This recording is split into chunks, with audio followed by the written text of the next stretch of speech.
Hello friends, আজকে আমি কোনো ব্লগ আনিনি। আজকে আমি দারুণ একটা জিনিস তোমাদের সঙ্গে শেয়ার করব।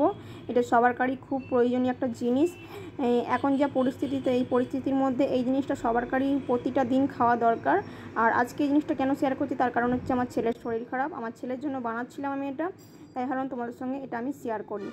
আর চলো বুঝতে তোমরা পেরেছো কি এটা জিনিসটা কাড়া বানাবো আজকে আমি, সেই কাড়াটা তোমাদের সঙ্গে আমি শেয়ার করব। আর কি নিয়েছি তোমরা দেখে নাও। তেজপাতা নিয়েছি, আদা, গোলমরিচ, দারুচিনি, এলাচ আর মধু। এই তুলসী পাতা লাগে, কিন্তু তুলসী পাতা আমার কাছে নেই, তাই আমি তুলসী পাতা দিইনি। তোমরা তুলসী পাতা কিন্তু অবশ্যই দেবে, ঠিক আছে? চলো দেখে নাও আমি কেমন করে বানাচ্ছি কাড়াটা। তোমরা হয়তো সকলেই ঘরে এটা জানো, ঘরে বানাও। তাও আমি যেমন করে বানাই সেটা তোমাদের সঙ্গে আমি শেয়ার করব আজকে। আমার ছেলে জ্বর এসছে, আমি আমার ছেলের জন্য বানাচ্ছিলাম, তাই ভাবলাম তোমাদের সঙ্গে শেয়ার করি। আর ওখানে আমি গরম জলটা বসিয়ে দিয়েছি। আদাটা একটু থেঁতো করে নিলাম। আদাটা থেঁতো করে গরম জলে দিয়ে দেবো। আর আমি এখানে 2 গ্লাস মতো জল নিয়েছি। 2 গ্লাস জলকে ফুটিয়ে একদম 1 গ্লাস করব। তারপরে আমার ছেলেকে এটা দেবো। সবগুলো দিয়ে দিলাম, এলাচ, আদা, দারুচিনি সমস্ত কিছু দিয়ে দেবো ওর মধ্যে।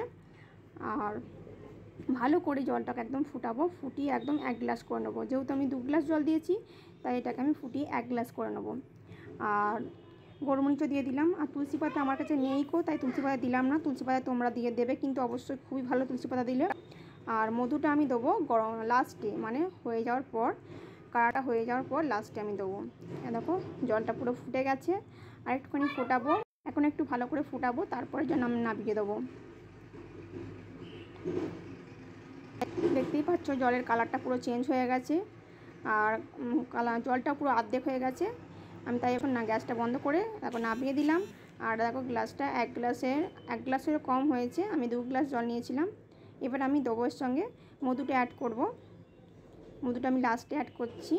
আর গুড় থাকলে তোমরা গুঁড়ো দিতে পারো, কিন্তু আমার কাছে গুড় শেষ হয়ে গেছে, তাই আমি গুড় দিলাম না। গুড়ের বদলে মধুটা দিলাম। মধুটাও খুবই ভালো আমাদের শরীরের পক্ষে, তাই মধু দিলাম। আর সর্দি কাশি হলে তো এটা খুবই ভালো জিনিস, তোমরা সবসময় ঘরে খাও আর খেয়েও এটা করে বানিয়ে।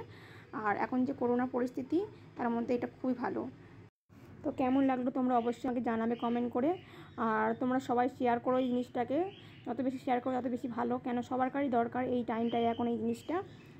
তাই বেশি শেয়ার করো এই জিনিসটাকে। আর কমেন্ট করে জানিও কেমন লাগলো। আর যদি কেউ নতুন হয়ে থাকো তাহলে প্লিজ চ্যানেলটাকে সাবস্ক্রাইব করে পাশে থাকা বেল আইকনটা অবশ্যই ক্লিক করে নিও। তো চলো আজকের মতো এখানে টাটা। তোমরা সবাই সুস্থ থেকো, ভালো থেকো। আবার দেখাবো নতুন একটা ভিডিওতে।